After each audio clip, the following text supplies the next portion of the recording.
मी Manohar Pawar, TV1 मराठीमध्ये आपले स्वागत। पाहूया आजचे वृत्त। सांगली लोकसभा मतदारसंघाच्या निवडणुकीसाठी बहुजन वंचित आघाडीच्या वतीने सांगली येथे प्रचंड गर्दी। युवा नेते माननीय गोपीचंद पडळकर यांनी केला अर्ज दाखल। सांगली लोकसभा मतदारसंघाच्या निवडणुकीसाठी आज बहुजन वंचित आघाडीच्या वतीने युवा नेते गोपीचंद पडळकर यांनी प्रचंड गर्दीच्या उपस्थितीत आपला उमेदवारी अर्ज दाखल केला। यावेळी जिल्ह्यातील लोकांनी प्रचंड गर्दी केली होती।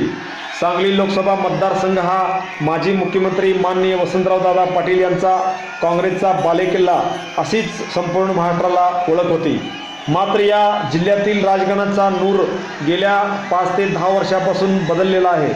लोकसभा मतदारसंघाची निवडणूक ही यावेळी वैशिष्ट्यपूर्ण निवडणूक असून या निवडणुकीकडे संपूर्ण महाराष्ट्राचे लक्ष लागून राहिले आहे। युवा नेते गोपीचंद पडळकर यांनी वंचित बहुजन आघाडीकडून उमेदवारी दाखल केल्याने या ठिकाणी मोठी चुरस निर्माण झाली आहे।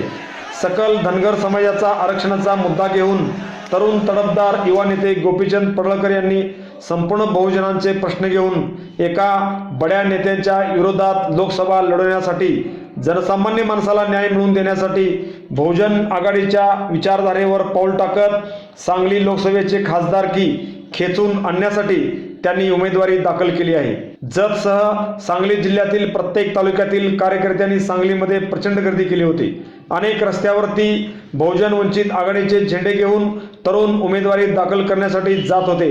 यावेळी ही निवडणूक तिरंगी होत असली तरी बाजी कोण मारणार हे या येणाऱ्या 23 तारखेलाच मतदान झाल्यानंतर समजेल।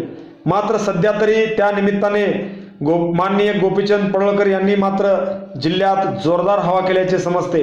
आजपासून सांगली जिल्ह्यात मात्र प्रचाराचा धुरळा गावोगावी उडणार आहे।